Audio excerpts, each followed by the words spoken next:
আসসালামু আলাইকুম। আহ, শোনা যাচ্ছে নিশ্চয়ই? না শোনা গেলে ইনবক্সে মেসেজ দিবেন। আপনাদের আজকে হচ্ছে সব ক্লাস ফিজিওলজি পরীক্ষা, আপনারা মেবি দিয়েছেন 18 তারিখ। এটা হচ্ছে আপনাদের কম্বাইন্ড ব্যাচ সিবিএস এবং এমডি। তো দেখা গেছে যদি এমডির জন্য হয় তো ফিজিওলজি থেকে একটু বেশি কোশ্চেন থাকে এমডি পরীক্ষায়। আর এফসিবিএস এ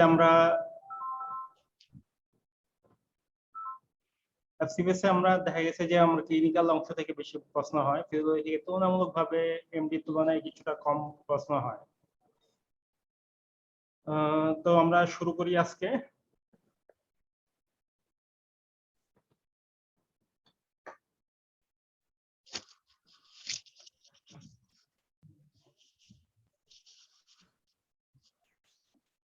রেসিডেন্সি দিয়ে প্রথমে শুরু করব। প্রথম প্রশ্ন, সেকেন্ড হার্ট সাউন্ড, এটা হচ্ছে রোডি থেকে কোশ্চেন আসছে।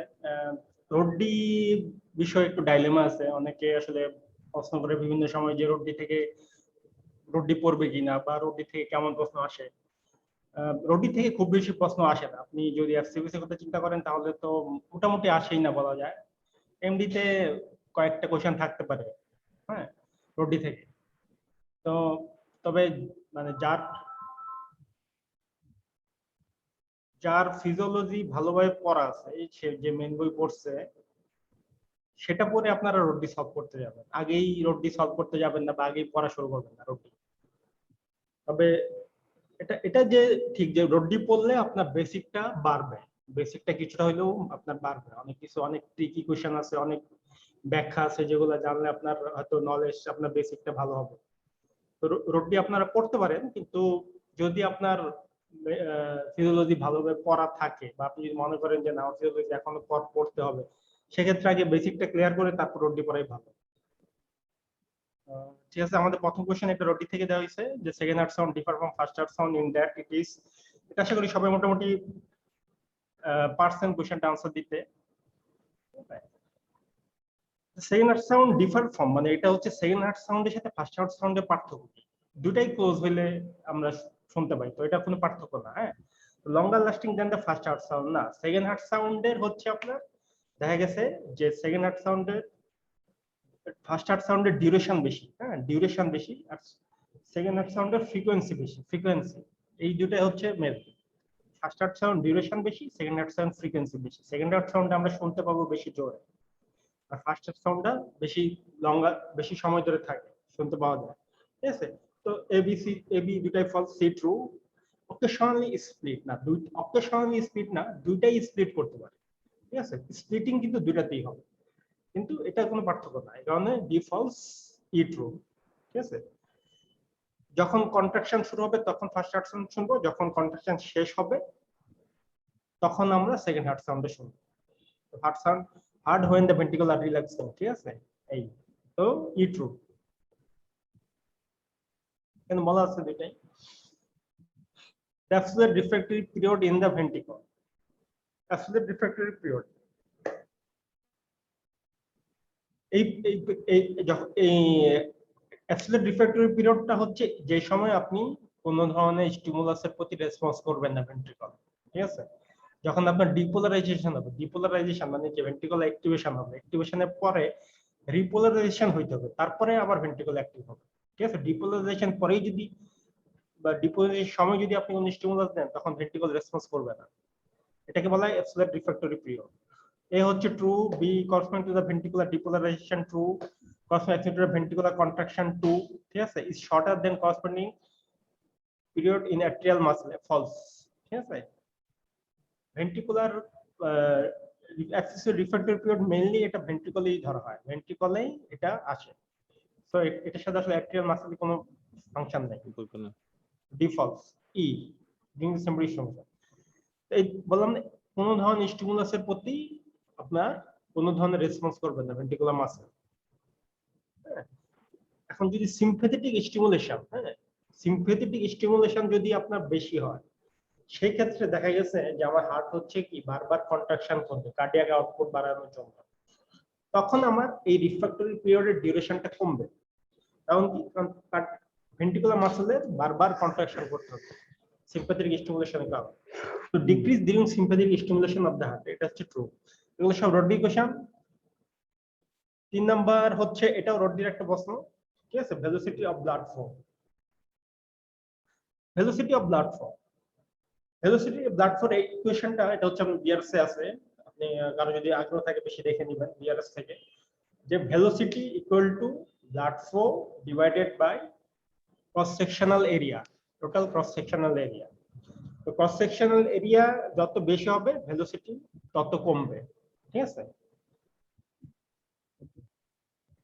Velocity of blood flow in capillary is low, এই কথা এতটুকু ট্রু, কিন্তু যে ব্যাখ্যাটা দিছে ওটা ট্রু না, because they offer high resistance, না হাই রেজিস্ট্যান্স না, because they have high total cross sectional area, ঠিক আছে, এই জন্য এ false.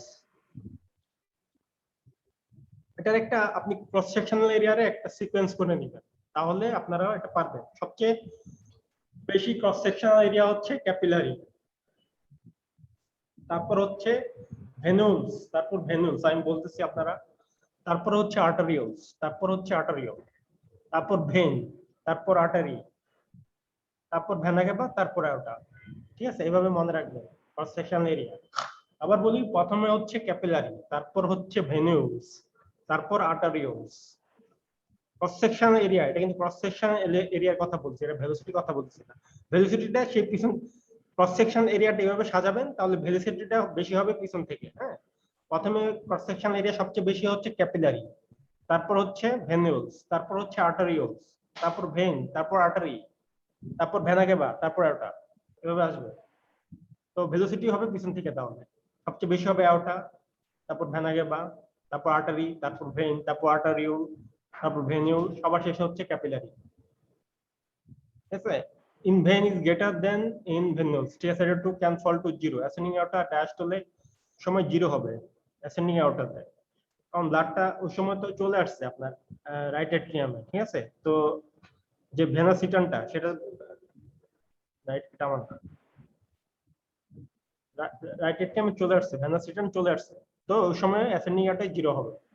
is greater toward the center of the large blood vessel than at the periphery, সেন্টারে, যে সেন্টারে ব্লাড ফ্লোটা বেশি থাকে, ঠিক আছে, লার্জ ব্লাড ভেসেল, ঠিক আছে। তো পাইপ দিয়ে যখন পানি যায় দেখবেন যে সেন্টারে সবচেয়ে বেশি থাকে সেটা ফ্লোটা, অনেক সময় সাইডে একটু কম, ওয়ালের সাথে। ঠিক তেমনি লার্জ ব্লাড ভেসেলও সেই একই কথা। আর in the circulation falls as the haematocrit falls, না এটা এটা হচ্ছে হেমাটোক্রিট কমলে, মানে রক্তের ঘনত্ব যদি কমে ভেলোসিটি বাড়বে, ঠিক আছে, এটা ফলস। এটা রদ্দি কোশ্চেন।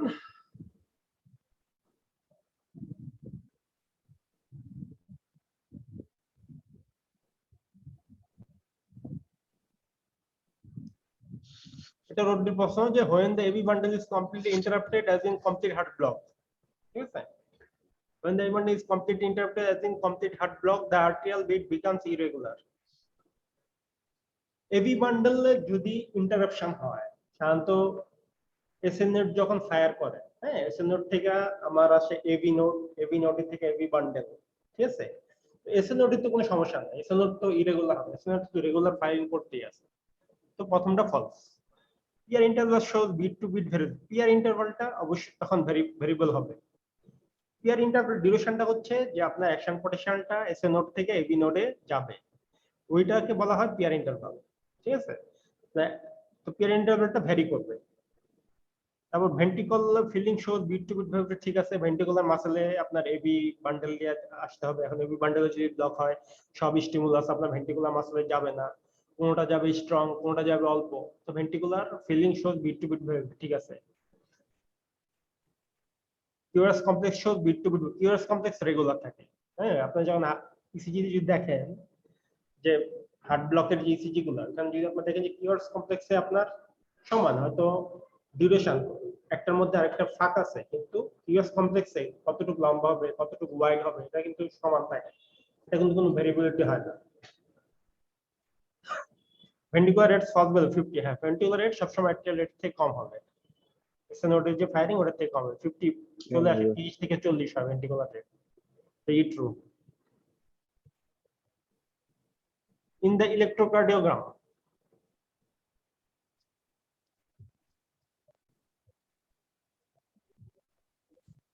কিউআরএস কমপ্লেক্স এটা হচ্ছে রোডিন থেকে একটা কোশ্চেন, হ্যাঁ সবসময় ইলেকট্রিক্যাল ইভেন্টটা আগে হবে তারপর mechanical event. So ventricular contraction follows QRS complex, এটা যদি থাকতো তাহলে এ ট্রু, কিন্তু বলছে যে QRS complex follows the ventricular contraction, so A false. ঠিক আছে, টিও দিস রিপারশন টিও ঠিক আছে, PR interval correspond with atrial depolarization, না পিয়ার ইন্টারভাল করসপন্ড না, পিয়ার ইন্টারভাল হচ্ছে অ্যাট্রিয়াল ডিপোলারাইজেশন সাথে হচ্ছে ভেন্ট্রিকুলার ডিপোলারাইজেশন, এর দুটার কম্বিনেশন হচ্ছে পিয়ার ইন্টারভাল। ঠিক আছে, এসটি সেগমেন্ট, হ্যাঁ এসটি সেগমেন্টটা হচ্ছে প্লেটু অফ অ্যাকশন পটেনশিয়াল, এটা ট্রু। এসটি সেগমেন্টটা হচ্ছে একটা আইসোলেটেড পয়েন্ট, হ্যাঁ বলা হয় ইসিজির একটা আইসোলেটেড পয়েন্ট বলে এসটি সেগমেন্ট। ঠিক আছে, এটা এই সময় আপনার দুইটা ভেন্ট্রিকলই দেখা গেছে, রাইট ভেন্ট্রিকল এবং লেফট ভেন্ট্রিকল দুইটাই হচ্ছে ডিপোলারাইজ থাকে এবং দুইটার কারেন্টই দেখা যাচ্ছে সমান, এই কারণে এটাকে বলা হয় আইসোলেটেড পয়েন্ট এবং এই সময়টাকে প্লেটু বলি আমরা মোর অর লেস। ঠিক আছে, আর interval normally varies during the respiratory cycle, হ্যাঁ আর ইন্টারভাল রেসপিরেটরি সাইকেলের সাথে চেঞ্জ হয়, রেসপিরেটরি অ্যারিথমিয়াও বলে অনেক সময়। দেখবেন ইসিজিতে দুইটা আর ইন্টারভাল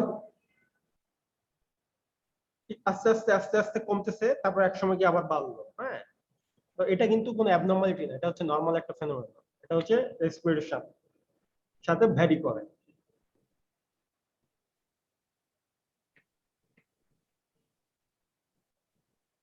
এটা রেভিসনের কোশ্চেন, খুব ভালো মতো এটা রেভিসনের যে একটা আছে ছকটার মতো আছে, ওই ছকটা থেকে আপনারা একটু পড়ে নেবেন।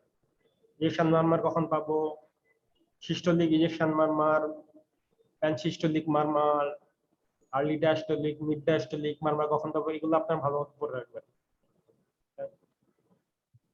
7 নম্বর, the faster sound correspond in time with, faster sound এ হচ্ছে false, P wave of the electrogram P wave না, ফাস্টার সাউন্ড হবে পি ওয়েভের আগে। ঠিক আছে, পি ওয়েভের আগে ফাস্টার সাউন্ড পাবো। অ্যারাইজিং অ্যাট্রিয়াল প্রেসার, ঠিক আছে, অ্যারাইজিং ভেন্ট্রিকুলার প্রেসার, এটাও ঠিক আছে। আচ্ছা, অ্যাট্রিয়াল প্রেসারও বাড়বে, ভেন্ট্রিকুলার প্রেসারও বাড়বে। হ্যাঁ, ফাস্টার সাউন্ড হচ্ছে আমরা ক্লোজার হচ্ছে মাইট্রাল এবং ট্রাইগাস্ট্রিক ভালভ, হ্যাঁ এই দুটা ক্লোজ হইলে আমরা বলি এটাকে ফাস্টার সাউন্ড। তো এটা কখন হয়, এটা হচ্ছে যখন ভেন্ট্রিকুলার কন্ট্রাকশনটা শুরু হয় সেই সময় এই দুটা ভালভ ক্লোজ হয়ে যায়। এখন ভেন্ট্রিকুলার কন্ট্রাকশন হইতেছে, স্বাভাবিক ভেন্ট্রিকুলার প্রেসার বেশি থাকবে নরমাল, কিন্তু অ্যাট্রিয়াল প্রেসার কিভাবে বাড়ে, অ্যাট্রিয়াল প্রেসারটা বাড়ে হচ্ছে যখন আপনার ভালভ দুটা ক্লোজ হবে তখন হচ্ছে একটা ব্যাকফ্লো মতো দেবে, তখন এই কারণে অ্যাট্রিয়াল প্রেসারটাও কিছুটা বাড়ে, এই কারণে বলা হয় রাইজিং অ্যাট্রিয়াল প্রেসার, এই কারণে সি ট্রু হচ্ছে না। এ সেন্টার সিবিবি এর সাথে এটা কোনো সম্পর্ক নাই। ঠিক আছে, সিবিবি তো এ ওই তো ই ফলস।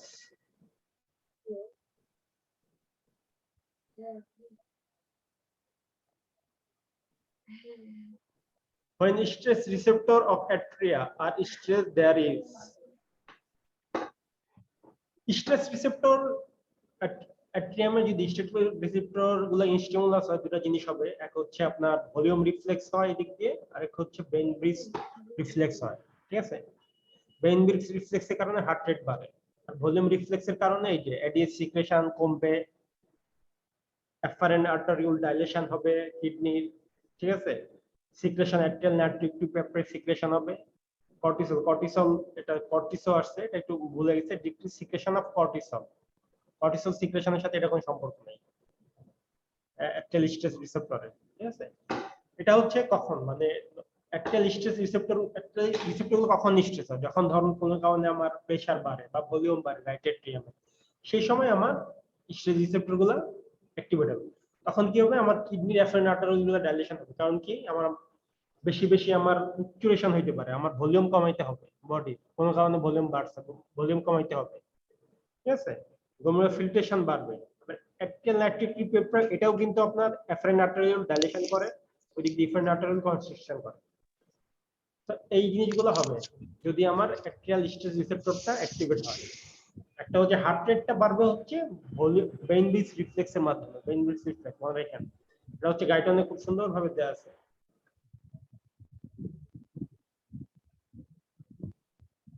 ভালসালভা ম্যানুভার এটা খুবই একটা ইম্পর্টেন্ট একটা জিনিস।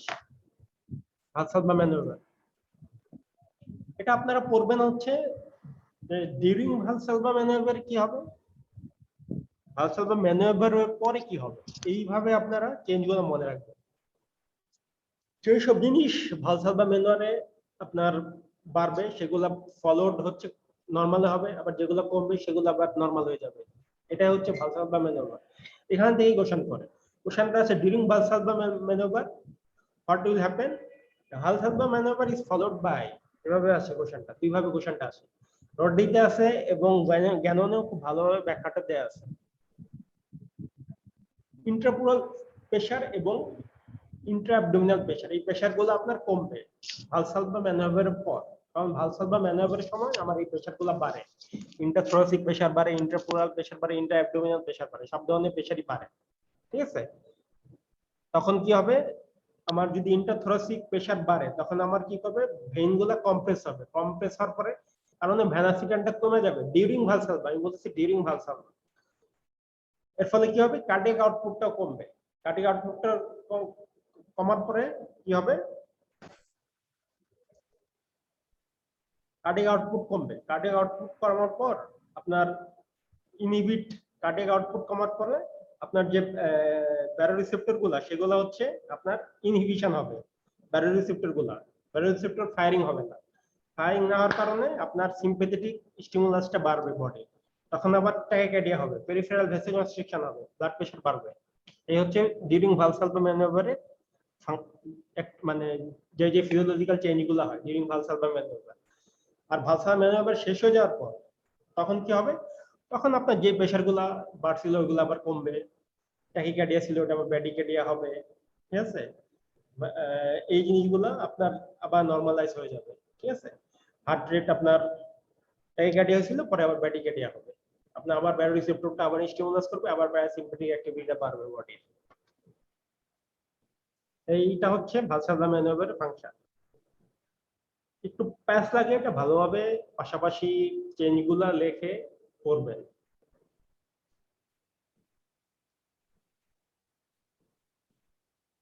অ্যামপ্লিটিউড, পালস প্রেশার,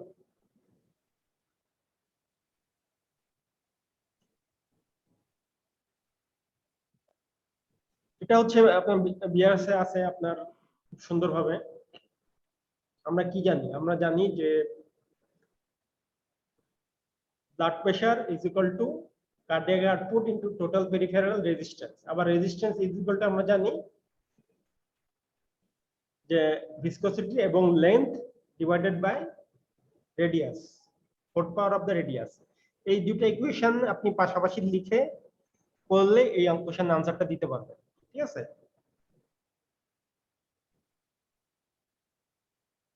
তো যদি আমরা ওই টিপিআর এ যদি আমরা ওই 45 লটা বসাই সেক্ষেত্রে দেখা যাবে যে blood pressure is equal to cardiac output into viscosity into length divided by fourth part of the radius. ঠিক আছে, তো তাহলে পালস প্রেশারটা দেখা গেছে যে directly proportional to total peripheral resistance, stroke volume, cardiac output আবার আমরা জানি stroke volume into heart rate, সেক্ষেত্রে স্ট্রোক ভলিউম তো ব্লাড প্রেশারের সমানুপাতিক। ঠিক আছে, আর ভেলোসিটি আর ইলাস্টিসিটি যত বাড়বে আপনার সংকোচন পোষণ ক্ষমতা যত বাড়ে ভেসেলের, ততই আপনার প্রেশার অ্যাবজর্ব করার ক্ষমতাটা বাড়ে। ইলাস্টিসিটি বাড়লে দেখা গেছে যে পালস প্রেশার বাড়বে না, পালস প্রেশারটাকে সে অ্যাবজর্ব করবে নিজের মধ্যে। যদি ইলাস্টিসিটি কমে, যদি ভেসেলগুলো হার্ডেনিং হয়ে যায় সেই ক্ষেত্রে আপনার প্রেশার বাড়ে। তো ইলাস্টিসিটি অবশ্যই ব্যস্তানুপাতিক।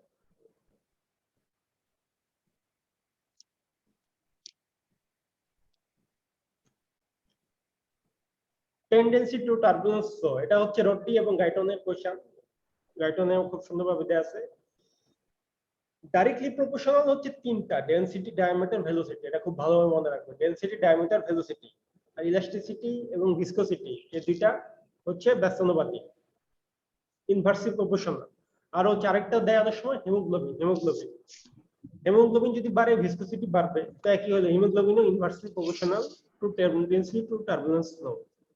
এটাকে অনেক সময় রেনল্ডস নাম্বার বলে, Reynolds number.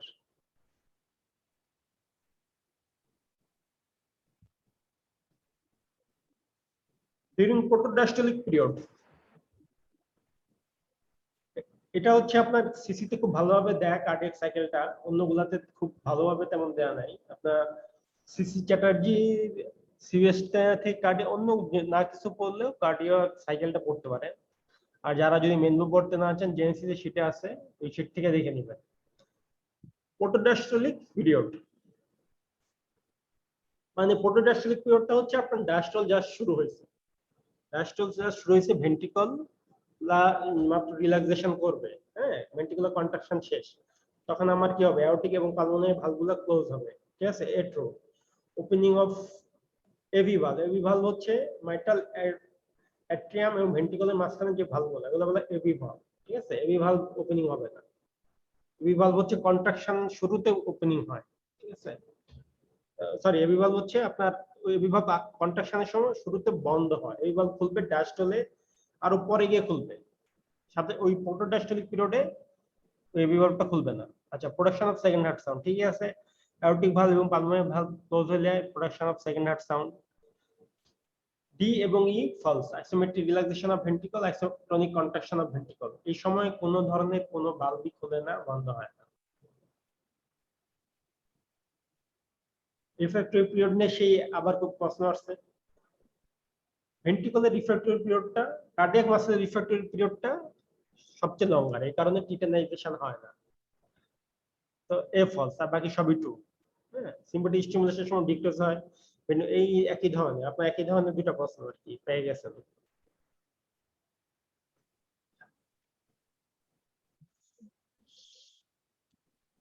Aerobic exercise, aerobic এক্সারসাইজে আপনার এটিপি অবশ্যই লাগে, আমরা জানি, এনার্জি লাগবে, সাথে ইনক্রিজ মাসল বাল্ক বাড়ে যে কোনো এক্সারসাইজে। হেলথ ইন ডেভেলপমেন্ট ইন্ডুরেন্স মানে স্থায়িত্ব বাড়ে, ঠিক আছে। Causes increase in cardiac exercise, cardiac reserve বাড়ে, আপনার হার্ট ফাংশন ভালো হয়, মাসল স্ট্রেংথ বাড়ে, সবগুলাই ট্রু।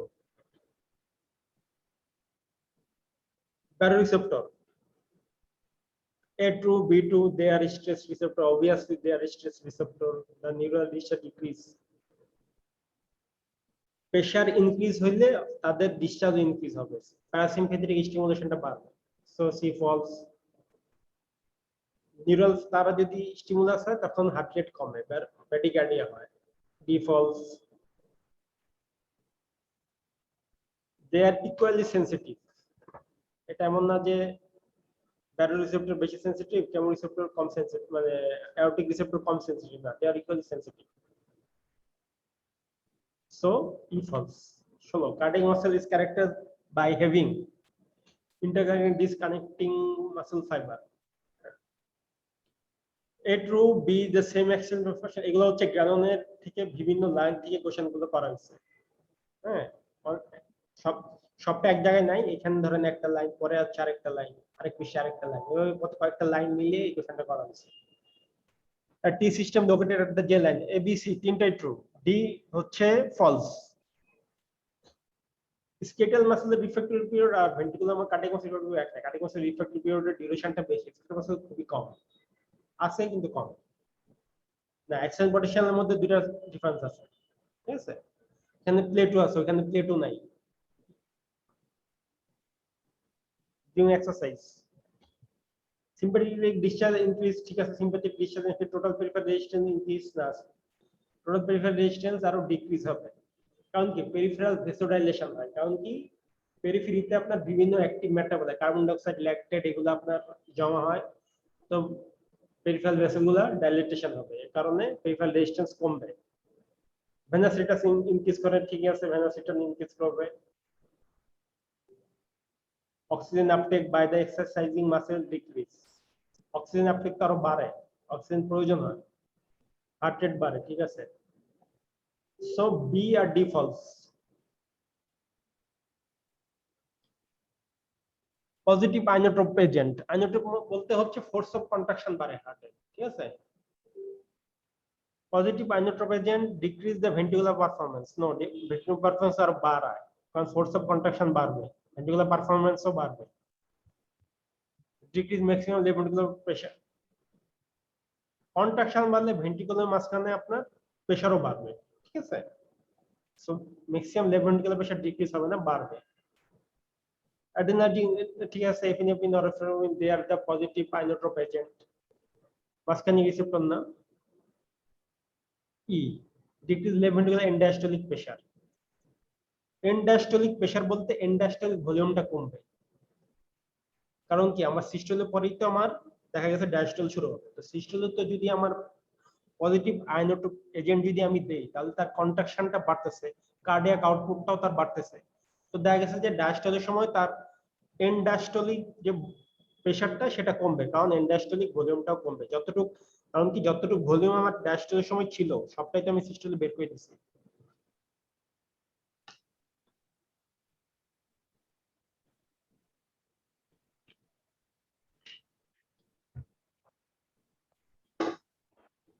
হাইপোএফেক্টিভ হার্ট রেট, এটা গাইডলাইন থেকে করা হয়েছে, গাইডলাইনে একদম সরাসরি এইভাবে কোশ্চেনটা দেয়া।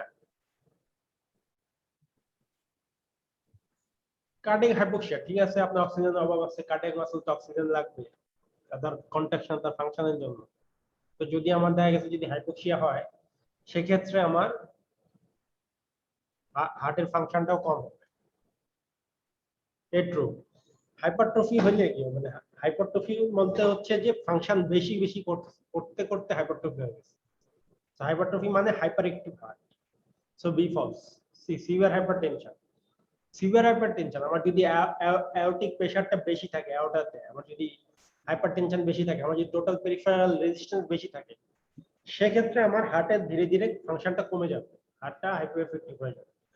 ডিপথেরিটিক ড্যামেজ, ডিপথেরিটিক ড্যামেজ বলতে এটা হচ্ছে ডিপথেরিয়ার মধ্যে মানে মায়োকার্ডাইটিস, হার্টের যে কোনো ডিজিজে হাইপোএফেক্টিভ হার্ট হয়, মায়োকার্ডাইটিস, পেরিকার্ডাইটিস, কার্ডিওমায়োপ্যাথি, এসবে হাইপোএফেক্টিভ হার্ট হয়। তো ডিপথেরিটিক ড্যামেজ ট্রু। ইনহিবিশন অফ, যে যদি আমার সিম্প্যাথেটিক ইনহিবিশন কম থাকে, আমার হার্টের ফাংশনও কমবে। Inhibition of nervous stimulation, E true.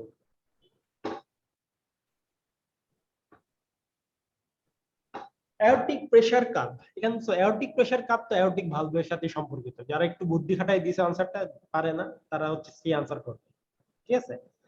এই ডাইক্রোটিক নসটা হচ্ছে যে যখন আমার অ্যাওর্টিক প্রেসারটা বাড়বে, হ্যাঁ অ্যাওর্টিক প্রেসার বাড়বে, তো লেফট ভেন্ট্রিকুলার কন্ট্রাকশন শেষ হয়ে গেছে, ধরেন ব্লাডটা লেফট ভেন্ট্রিকুলার ব্লাডটা আমার অ্যাওর্টাতে গেছে, অ্যাওর্টিক প্রেসার বেশি, লেফট ভেন্ট্রিকুলার প্রেসারটা কমে গেল অ্যাওর্টাতে, তো অ্যাওর্টিক ভালভটা শার্ট করে বন্ধ হয়ে যাবে। যদি লেফট ভেন্ট্রিকুলার প্রেসারটা আর অ্যাওর্টা প্রেসার পার্থক্যটা কম থাকে, তো ভালভটা যতটুকু জোরে ক্লোজ হবে, যদি পার্থক্যটা বেশি হয়, তাহলে অ্যাওর্টিক ভালভটা আর জোরে ক্লোজ হবে। জোরে ক্লোজ হওয়ার জন্য যে ভেন্ট্রিকুলার ভিতরে একটা এক্সট্রা প্রেসার তৈরি হবে, ক্লোজিং এর কারণে একটা ব্ল্যাক ফ্লো তৈরি হবে, ব্ল্যাক ফ্লো দেয়, ব্যাকওয়ার্ড একটা প্রেসার দেয়, সেই প্রেসারটাকে আমরা বলি ডাইক্রোটিক নচ, অ্যাওর্টিক প্রেসার কারণে। তো ক্লোজার মধ্যে aortic valve, so C true. FCBS question. Clinical feature of hypertrophic cardiomyopathy, এটা একদম বই থেকে প্রশ্ন করা হয়েছে। HCDE এই তিনটাই ট্রু হবে, ঠিক আছে। হাইপারট্রফিক কার্ডিওমায়োপ্যাথি খুবই খুবই ইম্পর্টেন্ট একটা টপিক, এটা থেকে বিভিন্ন সাবজেক্ট একটা প্রিয় টপিক, খুব ভালোভাবে পড়বেন। এটা কি কি ক্লিনিক্যাল ফিচার, কি কি সাউন্ড পাবো আমরা, কি কি মারমার পাবো, পালসটা কেমন হবে, এটা হচ্ছে ভালো মতো পড়ে নিবেন।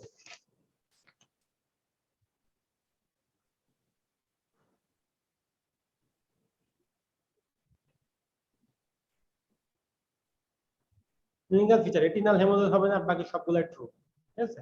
ইনফেক্টিভ এন্ডোকার্ডিটিস খুব ইম্পর্টেন্ট টপিক। সবচেয়ে কমন ক্লিনিক্যাল ফিচার কোনটা হবে, কোন ক্লিনিক্যাল ফিচারটা লং স্ট্যান্ডিং ইনফেক্টিভ এন্ডোকার্ডিটিস থাকতে পারে, এগুলো থেকে সিঙ্গেল বেস্ট কোশ্চেন হতে পারে। A false, B C D E true.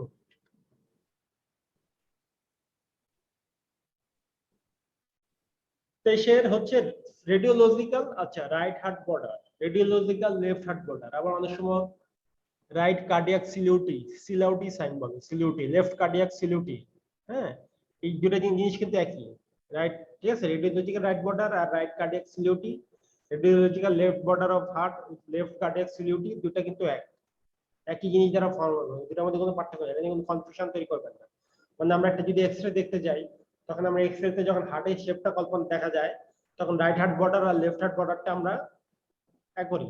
যদি কোনো ধরনের কনসলিডেশন হইলো বা কোনো ধরনের ইফিউশন হইলো চেস্টে মানে লাংসে, তখন এই বর্ডার গুলো অবস্কিউড হয়ে যায়, মানে বর্ডারের মার্জিনটা তখন ক্লিয়ার থাকে না। এটা দ্বারা আমরা বুঝতে পারি যে এটা কি কোনো কনসলিডেশন আছে কিনা বা কোনো ধরনের ইফিউশন আছে কিনা। এখানে রাইট এর আর বাকিগুলো হচ্ছে আপনার left radiological left border of heart formation তৈরি হয়, আর শুধু রাইট এট্রিয়ামটা এখানে ট্রু হবে।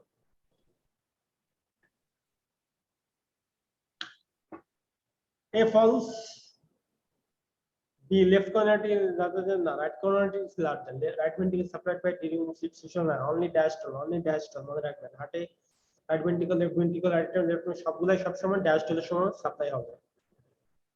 লেফট ভেন্ট্রিকল হচ্ছে সব ডায়াস্টল, ই শুধু ট্রু আর বাকিগুলো ফলস। ব্লাড সাপ্লাই খুবই ইম্পর্টেন্ট হার্টের, এটা থেকে আপনার এমডিএমএস এবং এফসিবি দুটো থেকে প্রশ্ন আসতে পারে। আইসোটোনিক এক্সারসাইজ এবং আইসোমেট্রিক এক্সারসাইজ এই দুইটাতে কি কি চেঞ্জ হয় মনে রাখবেন যে আমরা যে নরমাল এক্সারসাইজ গুলো করি, জগিং, দৌড়ানো, সাইক্লিং, ট্রেড মেশিন দৌড়াই,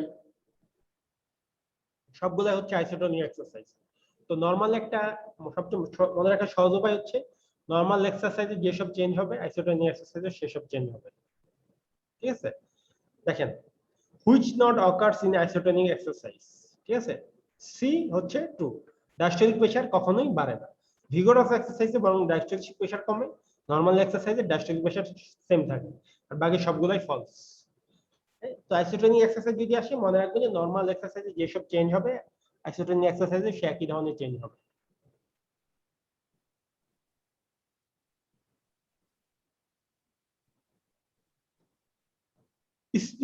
স্প্লিটিং সেকেন্ড হার্ট সাউন্ড হচ্ছে স্প্লিটিং হয়, normally second heart sound splitting হয়। মানে সেকেন্ড হার্ট সাউন্ডটা প্রোডিউস হয় হচ্ছে অ্যাওর্টিক ভালভ আর পালমোনারি ভালভ ক্লোজিং এর সময় সেকেন্ড হার্ট সাউন্ডটা প্রোডিউস হয়। প্রথমে ক্লোজ হয় হচ্ছে নরমালি অ্যাওর্টিক ভালভ, তারপরে হচ্ছে পালমোনারি ভালভ। দুটার মাঝখানে যে সময়টা গ্যাপটা ওটাকে বলা হয় স্প্লিটিং। আচ্ছা, তো নরমাল এখন কিভাবে বাড়বে, যদি এমন হয় যে অ্যাওর্টিক ভালভটা আরো আগে ক্লোজ হবে, আর যদি অথবা পালমোনারি ভালভটা আরো পরে ক্লোজ হবে, এই দুটা ঘটনা যদি ঘটে তাহলে স্প্লিটিংটা বাড়বে। ঠিক আছে, এখানে কি বলছে, ডিলেড না, early closure of the aortic valve. A true হইতো যদি লেখা থাকতো early closure of the aortic valve. আচ্ছা, তো A false. Delayed closure of the pulmonary valve, এটা ট্রু হইছে, হ্যাঁ এটা ট্রু। ঠিক আছে, তো এটা আপনি মনে রাখবেন, যদি হয় অ্যাওর্টিক ভালভটা আগে ক্লোজ হইতে হবে, নয় পালমোনারি ভালভটা আরো পরে ক্লোজ হইতে হবে, তাহলে স্প্লিটিংটা বাড়বে।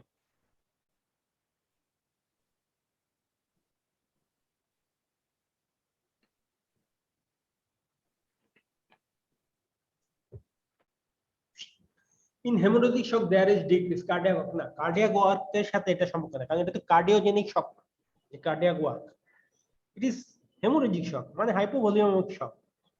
তো এখানে কার্ডিয়াক ওয়ার্ক কম বেশি হওয়ার কোনো অবস্থা নাই। আচ্ছা, এখন কি কার্ডিয়াক আউটপুট বাড়বে? হ্যাঁ, কার্ডিয়াক আউটপুট বাড়বে, কারণ কি এখানে হেমোরেজিক শক হয়েছে, আমার হাইপোভলিউমিয়া হয়েছে। তো আমার যতটুক ব্লাড আছে শরীরে ওটাই তো আমার অতটুকের মধ্যেই আমার ব্লাড সার্কুলেশনটা পেরিফেরি পর্যন্ত যাইতে হবে। এই কারণে কার্ডিয়াক ওয়ার্কটা আরো বরঞ্চ বাড়ে বা কার্ডিয়াক আউটপুটটা বাড়ে। ঠিক আছে, কম্পেনসেটরি কার্ডিয়াক আউটপুটটা বাড়ে। আচ্ছা, plasma partial pressure carbon dioxide না, পার্শিয়াল প্রেসার কার্বন ডাইঅক্সাইডের সাথে এখানে সম্পর্ক নেই। ভেনাস রিটার্ন বাড়বে, কারণ পেরিফেরাল ভেসোকনস্ট্রিকশন হবে। অল্প ব্লাড যতটুকু আছে পেরিফেরিতে ওটাই আমার ভেসোকনস্ট্রিকশন হয়ে হার্টে পাঠাইতে হবে, ওখান থেকে অক্সিজেনেশন হবে লাংসে অক্সিজেনেশন হয়ে আবার ওই ব্লাডটা পেরিফেরিতে যাবে। তো কার্ডিয়াক আউটপুটও বাড়বে, ভেনাস রিটার্নও বাড়বে। করোনারি ফ্লোটা আমার কমবে। ঠিক আছে, কারণ আমার আগে যতটুকু ব্লাড ছিল বডিতে এখন তো তার থেকে কম। ঠিক আছে, এবং কেন, এবং আমরা জানি যে করোনারি ফ্লোটা হয় ডায়াস্টলের সময়, এখানে ডায়াস্টলের টাইমটা কমতেছে। কারণ কি, কারণ হার্ট রেটটা বাড়তেছে, হার্টকে বারবার পাম্প করতে হইতেছে। তো সে তার ফিলিং এর যে সময়টা, ডায়াস্টলের যে সময়টা ওটা কমতেছে। ঠিক আছে, এই কারণে coronary ফ্লোটা com. coronary artery blood flow does not depend upon arterial blood pressure. False. It's getting during systole না systole না অবশ্যই coronary blood flow অবশ্যই diastole হয়।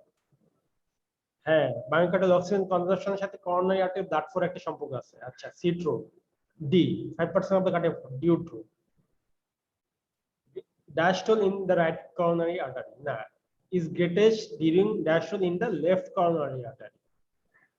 লেফট ভেন্ট্রিকলে আপনার মাসল মাস বেশি, তো এখানে ওটা ফাংশনও বেশি হয়, ওটা ব্লাড সার্কুলেশনও বেশি হয়।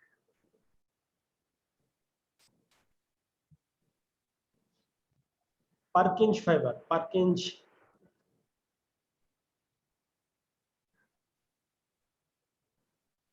fiber are larger than the ventricular muscle fiber. Purkinje fiber হচ্ছে সবচেয়ে মানে সবচেয়ে লার্জেস্ট ফাইবার হার্টে, ঠিক আছে, ভেন্ট্রিকুলার Purkinje fiber। তো এটা true. Transmit action potential at a velocity of, ঠিক আছে, B true. Have high level of permeant of the gang junction at electric disc. Gap junction তার বেশি দেখেই তার অ্যাকশন পটেনশিয়াল পাবে, অ্যাকশন পটেনশিয়াল গুলো তাড়াতাড়ি পাস হয়, সেই সাথে তার আয়নিক চ্যানেল গুলো ওপেন থাকে। হ্যাভ মোর ফাইবার না, মায়োফাইব্রিল বেশি না, মায়োফাইব্রিল বেশি লেফট ভেন্ট্রিকুলার মাসল। মায়োফাইব্রিল মানে কি? মায়োফাইব্রিল বেশি থাকবে কখন? যখন কন্ট্রাকশন হবে। পার্কিন ফাইবার আসলে কন্ট্রাকশনের তো কোনো ভূমিকা নাই, এটা আসলে এবি, এটা হচ্ছে অ্যাকশন পটেনশিয়ালটা ট্রান্সমিট করে ভেন্ট্রিকলে। সো মায়োফাইব্রিল বেশি না, মায়োফাইব্রিল কম, খুবই কম। ইট্রুন, ঠিক আছে, যখন ইম্পালস ট্রান্সমিশন করব তখনই আমার যতটুকু কন্ট্রাকশন হওয়ার হবে পার্কিন ফাইবারটা।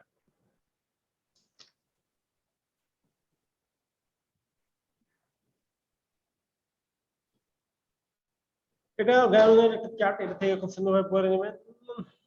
এটা খুব ভালোভাবে মুখস্থ করবেন যে লোকাল কি মেটাবোলাইট রিলিজ হবে, সিস্টেমিক কি মেটাবোলাইট গুলো রিলিজ হবে।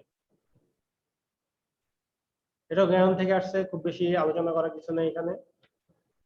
Sternal surface of the heart, বিভিন্ন সার্ফেস গুলো, right atrium, right ventricle, left atrium, left atrium ছাড়া বাকিগুলো, লেফট ভেন্ট্রিকল এবং লেফট অরিকল। স্টার্নোকোস্টাল সার্ফেস মানে যেটা হচ্ছে আপনার রিবের সাথে অ্যাটাচ থাকে, this is called sternocostal surface. Coarctation of the aorta, এটা হচ্ছে কমন ইন ফিমেল না, male common in male. C হচ্ছে কালার ডপলার না, MRI of the investigation of the choice, আর বাকিগুলো ট্রু হবে। কনস্ট্রিক্টিভ পেরিকার্ডিটিস, এটাও খুবই ইম্পর্টেন্ট, ক্লিনিক্যাল ফিচারটা খুব ভালোভাবে পড়বেন। কার্ডিয়াক টেম্পোরেট, এটাও খুব ইম্পর্টেন্ট একটা হচ্ছে। কার্ডিয়াক টেম্পোরেট তিনটা জিনিস হয়, সেটা হচ্ছে যে ট্যাকিকার্ডিয়া, হাইপোটেনশন আর মাফল হার্ট সাউন্ড। এখন কনস্ট্রিক্টিভ পেরিকার্ডিটিস আর ট্যাকিকার্ডিয়া যদি বলো যে কোন ক্লিনিক্যাল ফিচারটা দিয়ে তোমরা দুটার মধ্যে পার্থক্য করবা, হাইপোটেনশন ওভারল্যাপ করতে পারে ক্লিনিক্যাল ফিচারগুলো, কিন্তু হাইপোটেনশনটা কার্ডিয়াক টেম্পোরেটে হয়, পাওয়া যায় বেশি, ওখানে নরমাল হবে কনস্ট্রিক্টিভ পেরিকার্ডিটিস। আমরা এখন সিঙ্গেল বেস্টে চলে আসছি, FCBC single best. A 30-year-old patient comes to her primary care clinician complaining of headache and vertigo. A blood test reveals hematocrit of 55% and the diagnosis of polycythemia is made. Which of the following would also be increased? মানে হচ্ছে তার polycythaemia আছে এবং তার haematocrit বাড়ছে, ঠিক আছে। এই কোশ্চেনটা যদি কেউ পেরে থাকেন খুব ভালো, কংগ্রাচুলেশন, ঠিক আছে। আর কেউ যদি না পারেন তাতেও কোনো আপত্তি নাই, এটাই পারতেন। এখন হেমাটোক্রিট বাড়ছে মানে হেমাটোক্রিট মানে বাড়ছে বলতে ভিসকোসিটি বাড়ছে, ভিসকোসিটি, ঠিক আছে। তো আমরা জানি যে ব্লাড প্রেশার হচ্ছে cardiac output total peripheral resistance, রেজিস্ট্যান্সের সাথে আবার আমরা জানি কি রেজিস্ট্যান্স সমানুপাতিক হচ্ছে ভিসকোসিটি আর লেন্থ, ওই পয়সলিস লটা, মানে আরে inversely proportional two radius, 4th power of the radius, ঠিক আছে। তো যদি ব্লাড প্রেশার, তাহলে রেজিস্ট্যান্সের সাথে ব্লাড প্রেশার মানে ভিসকোসিটি বাড়ছে মানে রেজিস্ট্যান্সও বাড়ছে, আর রেজিস্ট্যান্স বাড়লে ব্লাড প্রেশারও বাড়বে, এই হচ্ছে এটার সূত্র। তো এ ট্রু, বাকিগুলো ফলস। এভাবে সূত্র এগুলো সূত্রতে ফেলায় এগুলো করার চেষ্টা করবে। 37 নাম্বার, এটা একটু মোটামুটি একটু বড় প্রশ্ন, যে নিচে কোনটা কারেক্ট, কেমোরিসেপ্টরের জন্য কোনটা কারেক্ট? পেরিফেরাল কেমোরিসেপ্টর আসলে ভেরি সেনসিটিভ না, এটা সেন্ট্রাল কেমোরিসেপ্টর। আচ্ছা, activation of outer chemoreceptor leads to following. Arterial chemoreceptor activate হলে ব্লাড প্রেশার বাড়বে। Pericardium are located in the nucleus of the tractus serratus. Now, peripheral chemoreceptors are located in aortic body and carotid body. Central chemoreceptor can be activated in age. Intracranial pressure বাড়লে ব্রেনের blood supply কমবে, blood supply কমলে কি হবে, carbon die oxide accumulation হবে, carbon die oxide accumulation হলে কি হবে, পিএইচ কমবে, তো সেন্ট্রাল কেমোরেসেপ্টর অ্যাক্টিভেট হবে। এই ডি ট্রু, ই ফলস।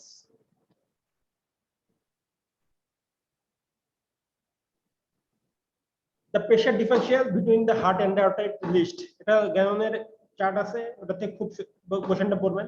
সবচেয়ে কম প্রেসার ডিফারেন্স হয় কখন, ঠিক আছে? Left ventricle during systole, aorta, heart and aorta, ঠিক আছে? লেফট ভেন্ট্রিকল ডিউরিং সিস্টোল তখন হচ্ছে -1 থাকে, -1।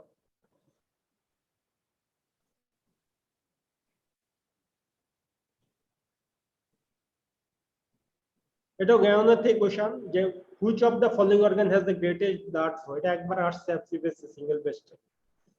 এখান থেকে কোশ্চেন আসতে পারে অনেক ভাবে, হ্যাঁ, যে following organ greatest blood flow per 100 gram of tissue, হ্যাঁ, which of the following organ receive the most cardiac output of the body, highest cardiac output, ঠিক আছে? লিভার, মনে রাখেন liver. highest oxygen consumption per 100 gram of tissue, liver, ঠিক আছে? এইভাবে আপনারা নিজেরা প্রশ্নগুলো তৈরি করে ওই ছক থেকে পড়ে নেবেন।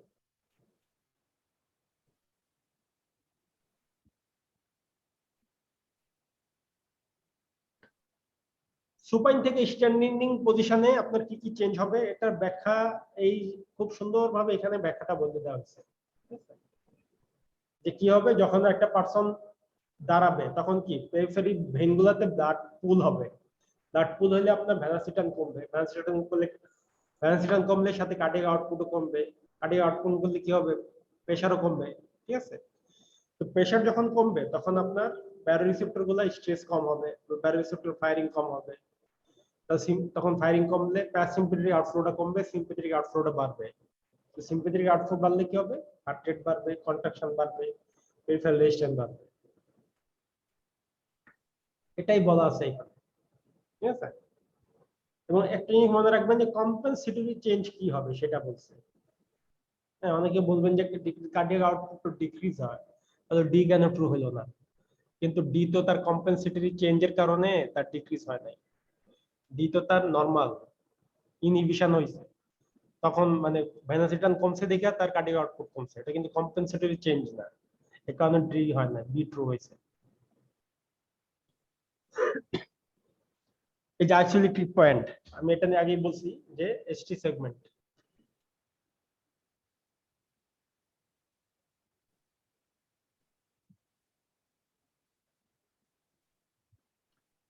An acute decrease in arterial blood pressure elicit which of the following compensatory changes? Acute decrease in arterial blood pressure, হঠাৎ করে আমার ব্লাড প্রেশার কমলো, হঠাৎ করে বলতে হঠাৎ করে তার কোনো ধরনের সিভিয়ার ব্লিডিং হইলো, বা রোড ট্রাফিক অ্যাক্সিডেন্ট হওয়ার কারণে হঠাৎ করে তার ব্লাড প্রেশার কমে গেল, বা ইন্টারনাল কোনো হেমোরেজ হচ্ছে, ঠিক আছে? তো সেই কারণে হঠাৎ করে তার ব্লাড প্রেশার কমে গেল, বা কোনো ধরনের আমরা বায়োপসি করছি, ধরেন রেনাল বায়োপসি করছি, লিভার বায়োপসি করছি, সেক্ষেত্রে ইন্টারনাল হেমোরেজ হচ্ছে, তার ব্লাড প্রেশার কমে যেতে পারে। তখন আমার কোন কম্পেনসেটরি চেঞ্জ, সবসময় কোয়েশনটা ভালোভাবে করে রাখবে, এই কম্পেনসেটরি চেঞ্জ বলছে কিনা, কম্পেনসেটরি চেঞ্জ হবে, ঠিক আছে? তো decrease firing rate of the carotid sinus nerve, ঠিক আছে, আমার তখন ব্যারোরিসেপ্টর গুলা স্ট্রেস কম হবে, তো আমার ক্যারোটিড সাইনাস নার্ভের ফায়ারিংটা কম হবে, ঠিক আছে? এই কম্পেনসেটরি চেঞ্জটা কিন্তু আপনার হয়, কিন্তু তারপর যদি আমি প্রাইমারি যে ইনসাল্ট ওটা যদি আমি কারেক্ট না করি, তো দেখা যাবে যে কম্পেনসেটরি চেঞ্জটা এক সময় আর বডিকে সেভ করতে পারে না। তো কারো যদি ব্লাড প্রথমে ভলিউম লস হলো 1 লিটার বা হাফ লিটার, তখন কম্পেনসেটরি চেঞ্জটা হবে। তো যে ভলিউম, তখন যদি আমি তার ব্লাডটা বন্ধ করি এবং তারা যদি ব্লাড দেয়, তো রোগীটা সেভ হবে। কিন্তু যদি তার ব্লিডিং হইতেই থাকে, একসময় কম্পেনসেটরি চেঞ্জও আর তার লাইফ সেভ করতে পারবে না, ঠিক আছে? তো এখানে কম্পেসিটরি চেঞ্জের ক্ষেত্রে কোনটা ট্রু? A true.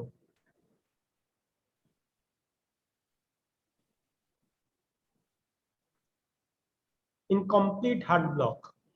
আচ্ছা, কমপ্লিট হার্ড ব্লক থেকে দুটো কোশ্চেন আছে, কমপ্লিট সেকেন্ডারি। এটা খুব হার্ড ব্লকটা আপনারা ভালোভাবে পড়বেন, এটাই খুব ইম্পর্টেন্ট একটা টপিক। দেখেন, ইনকমপ্লিট হার্ড ব্লক মানে এখানে অনেকগুলা কথা, মানে কোনটা ট্রু এটা হচ্ছে আসলে আনসার। আপনি মানে সবগুলাই বলছে, কোনটাই ট্রু না, শুধু ডি ট্রু। ডি ট্রু কেন বলছে? Fainting May ochre because the atria কিন্তু আনেবল। অ্যাট্রিয়া তো তার অ্যাসেনোড তো ফায়ার করতেছে, অ্যাট্রিয়া তো পাম্প করতেছে। হ্যাঁ, কমপ্লিট হার্ড ব্লকে কি হয় যে আপনার এভি নোড, এভি বান্ডেল এখানে ব্লক থাকে। এর ফলে কি হয়? এর ফলে যখন আমার অ্যাকশন পটেনশিয়ালটা এস নোড থেকে আমার এবি নোড থেকে আমার বান্ডেল অফ ইস দিয়া আমার পার্কিনস ফাইবার এগুলো দিয়ে আমার যদি ভেন্ট্রিকলে যাওয়ার কথা, তো এস নোড থেকে হইলে এস নোড কন্ট্রাকশন হবে। এস নোড কন্ট্রাকশন হওয়ার ফলে কি হবে? কিন্তু যদি আমার এই ইম্পালসটা ভেন্ট্রিকলে না যায়, তো ভেন্ট্রিকল রিল্যাক্সেশন হচ্ছে না। হ্যাঁ, তো অ্যাট্রিয়া কন্ট্রাকশন করে লাভ কি? আমার ভেন্ট্রিকল রিল্যাক্সেশন না হলে তো আমার ব্লাডটা ভেন্ট্রিকলে যাবে না। তো তখন যদি আমার ভেন্ট্রিকলে না যায়, ভেন্ট্রিকলে না গেলে তো আমার ভেন্ট্রিকল থেকে অ্যাওর্টাতে যাবে না। আমার বডিতে, আমার ব্রেনে, আমার অ্যাসেন্ডিং অ্যাওর্টা দিয়ে আমার ব্রেনে যাচ্ছে না ব্লাড। তো আমার ব্রেন ব্লাড কম পাচ্ছে, এই কারণে ফেন্টিং হবে, মাথা ঘোরাবে। ঠিক আছে? তো অ্যাট্রিয়া তো তার কন্ট্রাকশন করে, ভেন্ট্রিকল ভেন্ট্রিকল রিল্যাক্সেশন করতে পারে না, রিল্যাক্সেশন করার পর ব্লাডটা নিতে পারবে না, ভেন্ট্রিকল কন্ট্রাকশন করতে পারে না। এই কারণে ফেন্টিংটা হবে, নট অ্যাট্রিয়ার কারণে না। ঠিক আছে? অ্যাসেন্ডিং অ্যাওর্টা তো ব্লাড পাবে ভেন্ট্রিকল থেকে। হ্যাঁ, এই কারণে এ ফলস। ভেন্ট্রিকুলার ফিব্রিলেশন না, ভেন্ট্রিকুলার ফিব্রিলেশন হবে না। ভেন্ট্রিকল তখন ভেন্ট্রিকল নিজস্ব তখন দেখা যাবে বান্ডেল অফ ইস বা একটা এক্সট্রা কোনো পেসমেকার, মানে ভেন্ট্রিকুলার মাসেল নিজস্ব তখন পেসমেকার হিসেবে কাজ করবে। যখন এক সময় সেই এসি নোডটা থেকে ইম্পালস আসবে না, তখন এটা ভেন্ট্রিকলে মাসেল অথবা বান্ডেল অফ হিপস, ঠিক আছে, তখন এগুলো থেকে আপনার পার্কিঞ্জ ফাইবার বললো না, পার্কিঞ্জ ফাইবার, তখন হয় এগুলো থেকে আপনার নতুন করে কোনো একটা পেসমেকারের মতো কাজ করবে। ঠিক আছে? ভেন্ট্রিকুলার ফিব্রিলেশন হবে না। অ্যাট্রিয়াল রেট সবসময় বেশি থাকবে ভেন্ট্রিকুলার রেট থেকে। হ্যাঁ, 30 বা 40 ভেন্ট্রিকুলার রেট মনে রাখবেন। ফেন্টিং মে অকার, এই যে ডি তাহলে ট্রু। ঠিক আছে? ইকুয়াল টু ভেন্ট্রিকুলার রেট না, atrial rate is equal two ventricular rate হবে না। তো এখানে ট্রু হচ্ছে ডি। সেই একই জিনিস ভেন্ট্রিকুলার সেকেন্ডারি হার্ট ব্লকে একই কথা বলা হয়েছে। তো এর true, ventricular is lower than atrial. বাকি একটাও ট্রু না। কার্ডিয়াক আউটপুট ইনক্রিজ হবে, মানে কার্ডিয়াক আউটপুট কমবে, কমবে দেখেই তো তার ফেন্টিং হবে, ব্রেন ব্লাড সাপ্লাই কম পাচ্ছে। ঠিক আছে?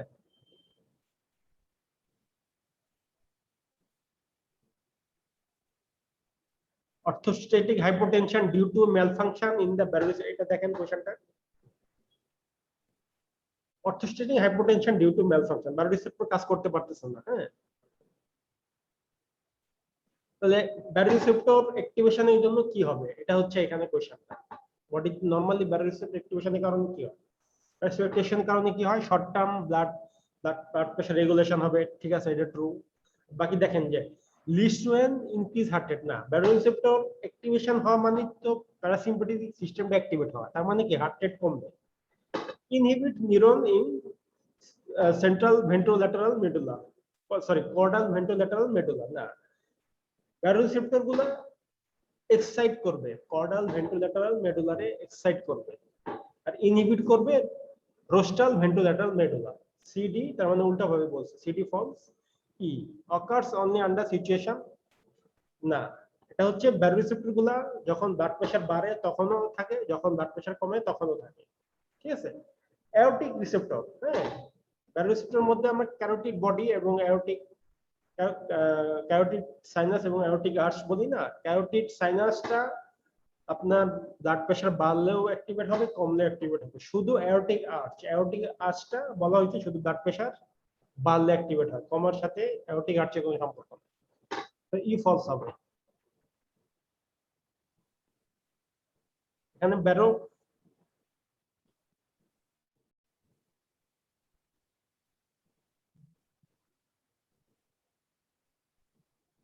আচ্ছা, এটা হচ্ছে এপিনেফ্রিন নরএপিনেফ্রিন, এগুলো হচ্ছে অ্যাডেনার্জিক নিউরন থেকে সিক্রেশন হবে।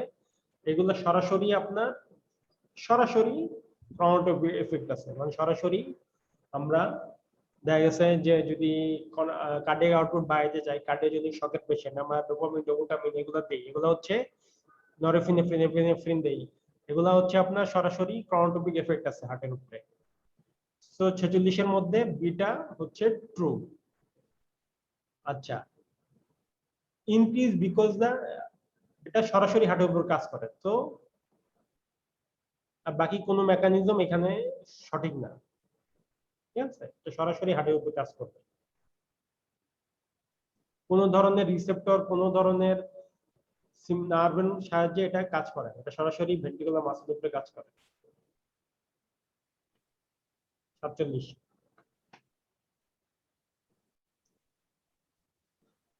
A 32-year-old man suffering from severe hemorrhage caused by a road traffic accident। আচ্ছা, মানে হচ্ছে বলছে যে সিভিয়ার রোড ট্রাফিক অ্যাক্সিডেন্ট হওয়ার পরে তার সিভিয়ার হেমোরেজ হয়েছে, তার ব্লাড প্রেশার কমছে, হার্ট রেট বাড়ছে। তো তাকে আমরা 3 লিটার ব্লাড দিলাম। 3 লিটার ব্লাড দেওয়ার পরে তো এখন সে মোটামুটি পেশেন্টটা স্টেবল, তার বিপিও বাড়ছে, তার হার্ট রেটও কমছে। তো এই যে আমি তাকে 3 লিটার ব্লাড দিলাম, যে তার হেমোরেজ হয়েছিল সিভিয়ার, হ্যাঁ, তো ব্লাড দেওয়ার ফলে এখন সে মোটামুটি স্টেবল। এখন এই ব্লাড দেওয়ার ফলে তার বডি কোন ফিজিওলজিক্যাল নিচের কোন ফিজিওলজিক্যাল চেঞ্জটা হয়েছে, যেটা কমছে, হ্যাঁ। ব্যারোরিসেপ্টর ডিসচার্জ না, cardiac output, right atrial pressure, stroke volume বাড়ছে, তো এই কারণে তো বিপি বাড়ছে। তার রাইট এট্রিয়াল প্রেসার হচ্ছে ফিলিং প্রেসার বলি, হ্যাঁ। তো তার বডির যে ঘাটতিটা ছিল সেটা তো মানে আমরা মিটাইছি, এর ফলে কি রাইট ভেনাস রিটার্ন বাড়ছে, ভেনাস রিটার্ন বাড়ার ফলে রাইট এট্রিয়াল প্রেসারও বাড়বে, ঠিক আছে, এটা কমে নাই। আচ্ছা, টোটাল পেরিফেরাল রেজিস্ট্যান্স, একমাত্র টোটাল পেরিফেরাল রেজিস্ট্যান্সটা কমছে। কারণ কি, কারণ যখন আমাদের হাইপোভলিউমিয়া হবে বা সিভিয়ার হেমোরেজ হয়, তখন আমার ব্যারোরিসেপ্টর ইনহিবিট হয়, ব্যারোরিসেপ্টর ফায়ারিংটা কমে, এর ফলে কি সিম্প্যাথেটিক নার্ভাস সিস্টেমটা অ্যাক্টিভেট হয়, এর ফলে কি আমার কম্পেনসেটরি পেরিফেরাল ভেসোকনস্ট্রিকশন হয়। কারণ কি, আমার প্রেসারটা মেনটেন করতে হবে, আমার পেরিফেরিতে যত ধরনের ভলিউম, যত ধরনের ব্লাড আছে বিভিন্ন ভেনিউলে, ওগুলো আমার কনস্ট্রিকশন করে ভেনাস রিটার্নটা বাড়ায়া আমার হার্টে পাঠাইতে হবে, ঠিক আছে। এই কারণে পেরিফেরাল রেজিস্ট্যান্সটা বাড়ে। কিন্তু এখন তো আমার বডিতে ব্লাড আছে, আমি যে ঘাটতিটা আছে সেটা পূরণ করছি, তো টোটাল পেরিফেরাল রেজিস্ট্যান্সটা কমবে।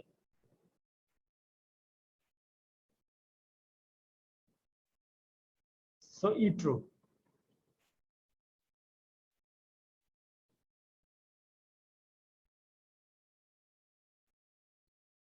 Which of the following compensatory factor is responsible for increasing the blood pressure in a 35-year-old patient who is in shock with blood pressure of 50 millimeter of mercury?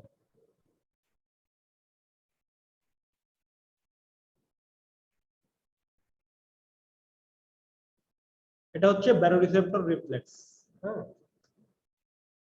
Short term আমাদের সাথে সাথে কোনটা function করে বডিতে, যদি আমার হঠাৎ করে ব্লাড প্রেশার কমে যায়, সাথে সাথে আমার অ্যাক্টিভেট হয় ব্যারোরিসেপ্টর গুলো, আর ওগুলো হচ্ছে সময় লাগে অনেক, হ্যাঁ। তো এখানে বি ট্রু হবে।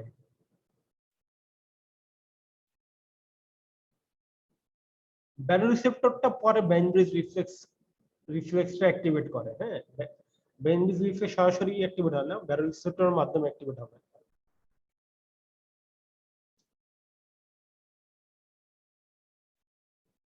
এখানে ব্যাখ্যা দেওয়া আছে, মোটামুটি পড়ে নিয়ে। 49,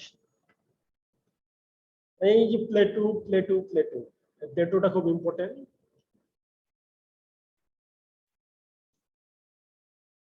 প্লেটো হচ্ছে আপনার এল টাইপ ক্যালসিয়াম চ্যানেল, হ্যাঁ। দুই ধরনের ক্যালসিয়াম চ্যানেল আছে, এল টাইপের জন্য প্লেটোটা হয়। আরেকটা হচ্ছে কি স্লো ক্যালসিয়াম পটাশিয়াম চ্যানেল। যদি সিঙ্গেল বেস থাকলে আপনারা অবশ্যই এল টাইপ ক্যালসিয়াম চ্যানেলটা দিবেন। আর যদি এমসিকিউ থাকে, হ্যাঁ, এখানে দেখেন যে শুধু পটাশিয়াম চ্যানেল দিলে আসলে আনসারটা হয় না। এটা যদি এমন ভাবে থাকে decrease opening of potassium channel এবং increase opening of calcium channel, মানে যদি এটা এমসিকিউ আকারে থাকতো তখন আমরা এই দুইটা আনসার দিতাম। এটা এটা হচ্ছে সিঙ্গেল বেস্ট আকারে। সো এই ক্ষেত্রে আমার ডিটা ট্রু হবে, যে L type calcium channel. Mainly calcium চ্যানেলের ভূমিকাটা 80%, বাকি 20% পটাশিয়াম চ্যানেল, এবং সেটা কি decrease opening of potassium channel. এই দুইটা চ্যানেল ওপেন হবে, এর ফলে কি হবে, পটাশিয়ামটা আপনার বের হবে কম, আস্তে আস্তে বের হবে। এখন আমার ডিপোলারাইজেশনটা আবার হবে যখন নেগেটিভিটি বাড়বে সেলের ভিতরে, তাই না? তো এল টাইপ ক্যালসিয়াম চ্যানেল দিয়ে খুবই slow, L type calcium channel গুলো মানে পটাশিয়াম খুবই স্লোলি প্লাস হয়, সাথে আমার পটাশিয়াম চ্যানেল যেটা আছে ওটাও খুবই আস্তে আস্তে ওপেনিং হবে। তো দেখা গেছে যে ইনপুট আউটপুট, সেল মেমব্রেনে ইনপুট আউটপুটটা এক থাকে, কারেন্টটা যেটা পাস হয় ওটা থাকে একই রকম, এই কারণে প্লেটোটা হয়।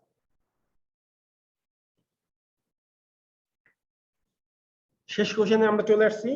56-year-old man suffered a myocardial infarction following which the velocity of impulse conduction through the atrioventricular inertia, মানে এমআই হইছে, এখন এবি নোডে ব্লক হইছে, ঠিক আছে?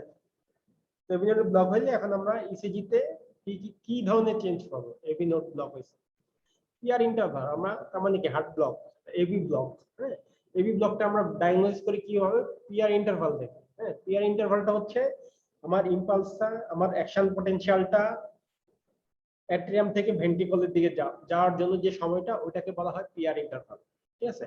অ্যাট্রিয়াল ডিপোলারাইজেশন থেকে ভেন্ট্রিকুলার ডিপোলারাইজেশন স্টার্ট হওয়ার যে সময়টা, ওটাকে বলা হয় পিআর ইন্টারভাল। যেহেতু আমার এবি নোড ব্লক হয়েছে, আমার অ্যাকশন পটেনশিয়ালটা ভেন্ট্রিকুলার মাসলে যাইতে পারতেছে না, সে কারণে আমার পিআর ইন্টারভালটা বাড়বে। সো এখানে হচ্ছে ই ট্রু। তো আমাদের আজকে শেষ হয়ে গেল আপাতত। কারো যদি কোনো প্রশ্ন থাকে বলতে পারেন।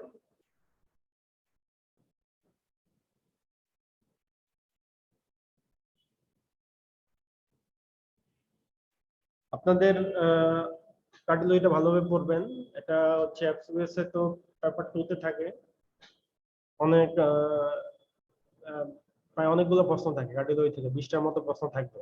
সিঙ্গেল বেস্ট থাকবে প্রায় 7-8টা, বাকিগুলো অবজেক্টিভ। 15টা কোশ্চেন থাকতে পারে, 15 থেকে 18টা কোশ্চেন থাকে। তো কার্ডিওলজি খুব ইম্পর্টেন্ট, এটা আপনারা ভালোভাবে পড়বেন, মেইন বই থেকে পড়বেন। মেইনলি গ্যানন, এগুলো আপনাদের বলা হয়েছে হয়তো ক্লাসে, আমি তারপর একটু বলতেছি। গ্যাননটা স্যাররা পছন্দ করে, কারণ জানে যে এমবিবিএস লেভেলে আমরা গাইডন থেকে পড়ি, গ্যাননটা খুব একটা পড়া হয় না। গ্যাটনে প্রশ্নগুলো আসলে রচনা আকারে লেখা, আসলে অনেক ভার্সলি ল্যাবরেটরি লেখা, তো স্যার এই কারণে গার্ডেনটা পছন্দ করে। সাথে বিআরএস ফিজিওলজিটা পড়বেন। এটা অনেকগুলো প্রশ্ন আছে, এটা থেকে অনেক ধরনের ইকুয়েশন আছে, এটা থেকে আসতে পারে। হ্যাঁ, আর যদি কারো মেন বই পড়তে একটু সমস্যা হয়, মেন বইয়ের বিকল্প নাই, তারপর যদি কারো সমস্যা হয়, জেনেসিসের যে শীটটা করা আছে এটা খুবই ভালোভাবে মেন বই ফলো করে শীটটা করা। হ্যাঁ, ওখানে আপনার সব ইম্পর্টেন্ট জিনিসগুলো এখানে দেওয়া আছে, এখানে আছে কোশ্চেন, অনেক ব্যাখ্যা আপনি ওখানে পাবেন। তো কেউ যদি মেন বই থেকে আগে না পড়া থাকে বা পড়তে একটু কঠিন মনে হয়, তারা শীটটা ভালোভাবে পড়তে পারে, আশা করি কভার হয়ে যাবে শীটটা পড়লে। ঠিক আছে, আচ্ছা তাহলে ভালো থাকেন সবাই, আসসালামু আলাইকুম।